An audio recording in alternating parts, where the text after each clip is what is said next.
दर्शन दो भगवान, दर्शन दो भगवान। हे परमेश्वर अंतर्यामी, हे प्रभु कृपा निधान। दर्शन दो भगवान।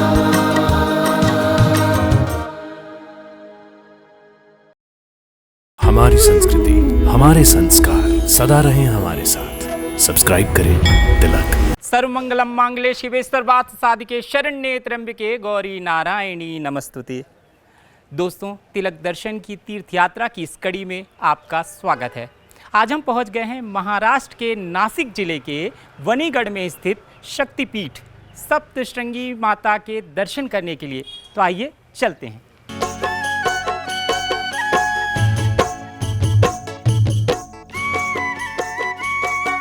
लगभग 5000 फीट ऊंचे पर्वत पर विराजमान माता के मंदिर में जाने के दो रास्ते हैं। पहला रास्ता है फनिकुलर रोपवे का, जहां किराया है 120 रुपये आने जाने का।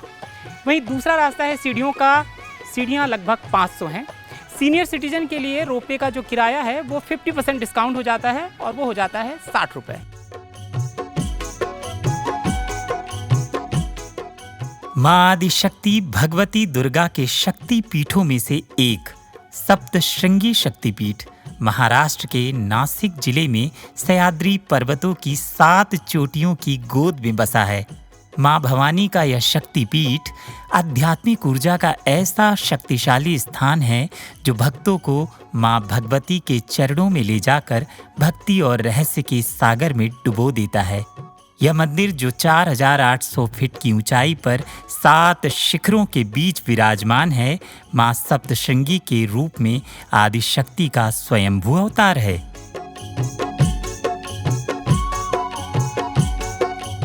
मंदिर का गर्भगृह एक गुफा में स्थित है, जिनमें 3 द्वार हैं। यहाँ मां सप्तशृंगी की लगभग 8 फीट से अधिक ऊंची स्वयंभू मूर्ति स्थापित है। जयति जयति जगत जननी, जयति जगत पालिके। सिंदूरी रंग में लिपटी माता की यह मूर्ति 18 भुजाओं से सुशोभित देवी की त्रिगुणात्मक शक्ति महाकाली, महालक्ष्मी और महासरस्वती का स्वरूप है। माँ जगदम्बा की 18 भुजाओं में विभिन्न देवताओं द्वारा प्रदान किए गए अस्त्र शस्त्र हैं। जैसा कि आप देख रहे हैं, माता की जो तस्वीर है बड़ी साफ सुथरी है। माता का चेहरा और उनके जो अष्टभुजा हैं और अस्त्र शस्त्र हैं वो सब नज़र आ रहे हैं। 3 साल पहले ऐसा नहीं था। 3 साल पहले सिंदूर की वजह से माता का चेहरा थोड़ा धूमिल हो गया था। 5-6 साल से पहले वो लगता था, रोज़ 1.25 किलो सिंदूर लगता था माता जी का। तो कुछ ब्राह्मण लोगों ने बोला है तो अभी वो थोड़ा सा है ना ढीला हो रहा है। तो कुछ पार्टे के लिए, मुझे पाव के लिए, हाथ का ऐसा तो थोड़ा अपन निकाल देंगे ऐसा वो बोलते थे।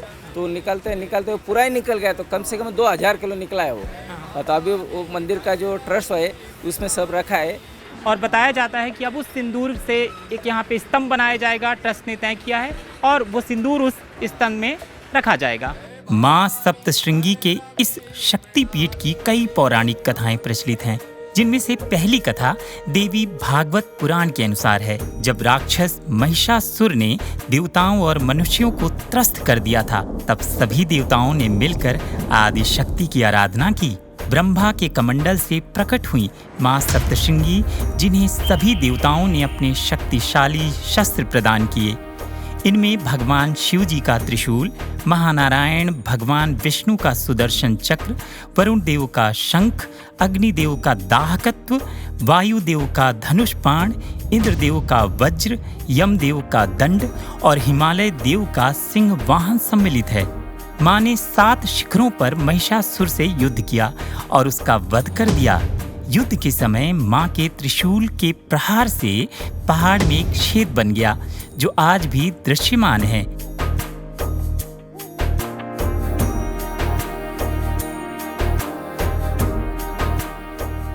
देवी की स्वयंभू मूर्ति को ध्यान से देखने पर लगता है वह एक ओर झुकी हुई हैं।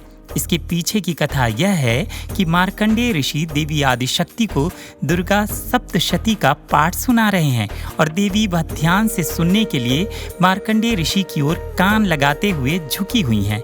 सप्तश्रृंगी माता के मंदिर में गोद भराई यानी ओटी भरने का विशेष अनुष्ठान किया जाता है। नवरात्रि के अवसर पर भक्त माता की गोद साड़ी, चुनरी, मिठाई से भरते हैं।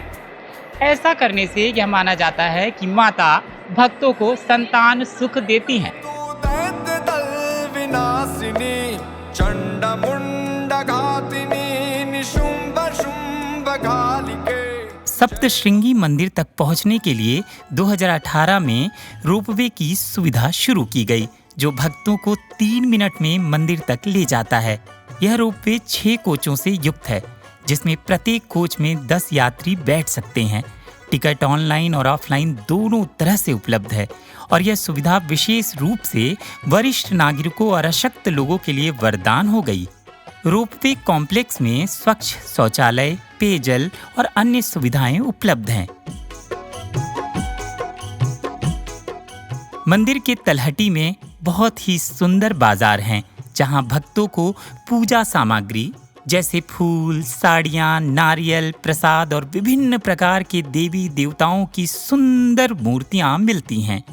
यहाँ की दुकानों में स्थानीय हस्तशिल्प और औषधीय जड़ी बूटियाँ भी बिकती हैं, जो सह्याद्री पर्वत श्रृंखला की प्राकृतिक संपदा का हिस्सा हैं। मंदिर के पास ही सप्तशृंग निवासिनी देवी ट्रस्ट द्वारा संचालित भक्त निवास और धर्मशालाएं हैं। इन धर्मशालाओं का किराया 200 से 1200 रुपए तक है। सप्तश्रृंगी शक्तिपीठ सह्याद्री पर्वत का यह क्षेत्र औषधीय पौधों और जड़ी बूटियों से समृद्ध है। आसपास के पर्वतों में मार्कंडेय पर्वत सबसे प्रमुख है, जो मार्कंडेय ऋषि के तपस्थल के रूप में प्रसिद्ध है। यहाँ के अन्य पवित्र स्थल जैसे सूर्य कुंड, काली कुंड और दत्तात्रेय कुंड हैं, जो इस स्थान की आध्यात्मिकता को बढ़ाते हैं। दिसंबर से फरवरी का समय यहाँ की यात्रा के लिए सबसे उपयुक्त है। इस समय तापमान 15 से 25 डिग्री सेल्सियस रहता है। जुलाई से सितंबर में भारी वर्षा के कारण भूस्खलन का खतरा रहता है, जबकि मार्च से जून में गर्मी अधिक होती है। सप्तश्रृंगी मंदिर पहुंचने के लिए निकटतम हवाई अड्डा नासिक हवाई अड्डा है, जो लगभग 70 किलोमीटर दूर है। हवाई अड्डे से टैक्सी या निजी वाहन किराए पर लेकर मंदिर तक आसानी से पहुंचा जा सकता है। यदि आप अंतर्राष्ट्रीय या दूरस्थ शहरों से यात्रा कर रहे हैं, तो मुंबई का छत्रपति शिवाजी महाराज अंतर्राष्ट्रीय हवाई अड्डा एक बेहतर विकल्प है, जो कि 200 किलोमीटर की दूरी पर है। मुंबई से नासिक तक ट्रेन या बस या निजी टैक्सी से यात्रा की जा सकती है। सप्तश्रृंगी शक्तिपीठ तक रेल मार्ग से पहुंचने के लिए निकटतम रेलवे स्टेशन नासिक रोड है। Nashik road railway station Nashik, Pune, Mumbai और छत्रपति संभाजीनगर जैसे शहरों से आसानी से जुड़ा हुआ है। यहाँ सड़क मार्ग के विभिन्न विकल्प हैं। सड़क मार्ग के लिए महाराष्ट्र राज्य परिवहन की बसें नियमित समय पर उपलब्ध हैं। साथ ही निजी वाहन अथवा टैक्सी से भी आसानी से पहुंचा जा सकता है। तो दोस्तों, ये थी माता सप्तश्रृंगी की अद्भुत यात्रा, जो आपके मन को पवित्र कर आत्मा में भक्ति का संचार करती है। माँ आदिशक्ति, जिन्होंने महिषासुर का संहार किया, आज भी अपने भक्तों की पुकार सुनती हैं। तो दोस्तों, आपको हमारा ये वीडियो अवश्य पसंद आया होगा, तो फिर देर किस बात की है? अपने परिवार के साथ बनाइए योजना और आइए माता के दरबार में। और हाँ, आपकी इस यात्रा के दौरान देश दुनिया से जुड़े किसी भी मंदिर की कोई भी जानकारी यदि आपको चाहिए, तो सीधा चले आइए हमारे चैनल तिलक पर। जय भवानी।